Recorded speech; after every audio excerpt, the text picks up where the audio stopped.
Our next inductee tonight was a member of 2 national championship teams before returning to win 3 more as an assistant coach. This is Lindsey Munday.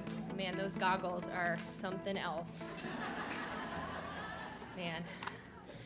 Thank you so much for the introduction, and thank you to Northwestern University for this incredible honor. Congratulations to all the other inductees. I'm humbled to be in a group with such phenomenal people, and especially my teammate, Christy. I also want to say thank you to all those involved putting on this event. We sincerely appreciate all the time and effort that it takes. I know I wouldn't be up here today without the incredible support of my family, friends, teammates, and coaches. I'm extremely grateful to have such wonderful people in my life, and I wouldn't be up here today without them. The first group I want to thank is my family.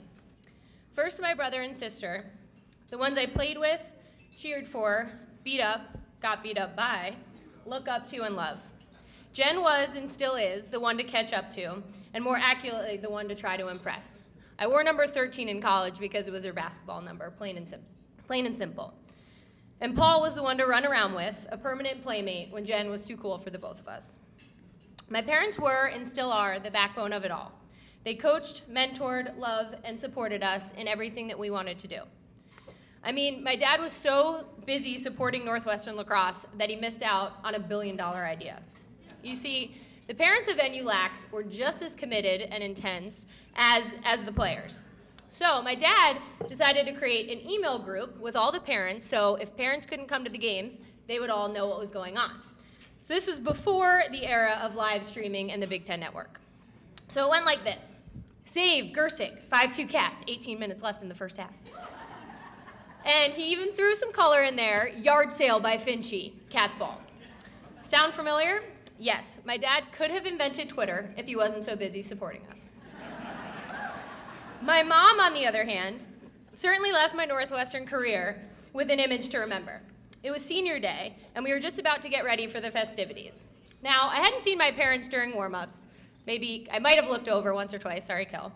But they normally cut it close to game time, so I wasn't all that surprised. But just as my name was about to be called and I was about to walk in with a stand-in parent, my mom comes barreling towards the tunnel, turns the corner towards Lakeside Field, and makes it just in time. Walking out with her, without my dad, because she left him in the dust, he was still parking the car, is an image I'll never forget. No matter what the event, they were always there. It's an incredible feeling to look up in the stands and see the people that you love. It's impossible to put into words all that they've done for me, but I hope you know that a day does not go by that I don't think about how lucky I am to have the 2 most amazing parents in the world. I love you guys. As I look back on how my lacrosse career started, I can't help but think it's anything more than luck and timing.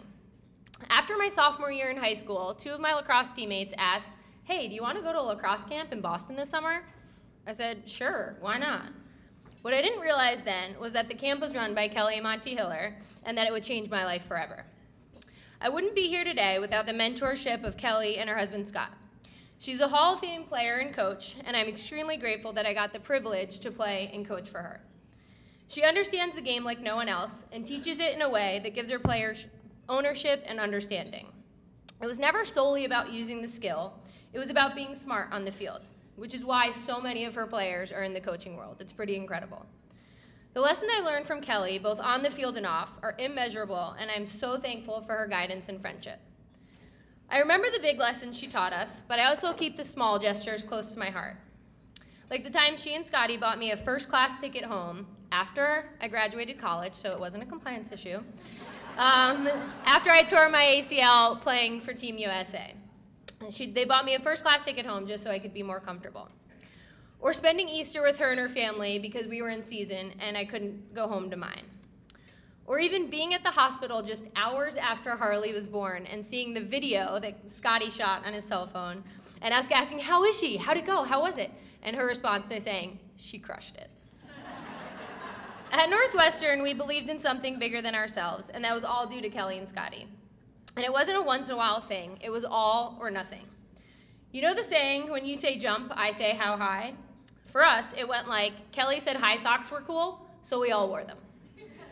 Seriously, though, it was just that level of buy-in. It was something as little as high socks and something as big as saying, we will win a national championship. We believed her, and we did. It was one of the greatest lessons she taught us. When you want something, commit to it. It's not a sometimes thing or just for the big things. It's all the time, in everything you do and everything you are. It's a part of you. I also wouldn't be here without my Northwestern teammates, all incredibly talented in their own rights, but more importantly, a support network that goes far beyond the lacrosse field. We believed in one another when no one believed in us. We pushed each other when we thought we had absolutely nothing left. We played together and put the team success over individual glory. The word teammate does not do these girls justice. They are friends, best friends, and they have etched memories in my heart that I will be forever grateful for. Running to celebrate with my teammates and coaches at the Naval Academy in 2005 is a feeling that I will take with me forever. It wasn't just about the win, which was pretty awesome, I'll admit. It was the culmination of all of our hard work, heartache, and heartfelt joy that we had faced together. It was the memories of crying to my best friend Ashley nearly every single day freshman year because I thought, I'm not good enough, I'll never play, I'll never be good enough.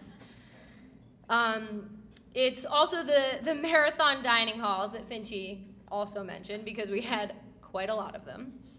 It was the fashion faux pas. I'm not quite sure what we were thinking with the gray dresses during the rain. It was not a good look. Thank goodness there's no pictures there. And it's everything that comes along with being a Northwestern Wildcat. It's crazy to think that a sport has defined my life so much, but I wouldn't want it any other way. Lacrosse has given me so many incredible opportunities. I was fortunate enough to get a great education while playing a game that I love. I now get to call coaching work and give back to a game that has given me so much. I've traveled all over the US and even around the world because of this game. I have laughed, cried, felt pure joy, bitter defeat, all in the name of lacrosse. More importantly, though, I've learned lessons, built friendship, and created memories that will last a lifetime, and I'm so beyond thankful for that. You're not a Wildcat for 4 years, you're a Wildcat for life. Go Cats.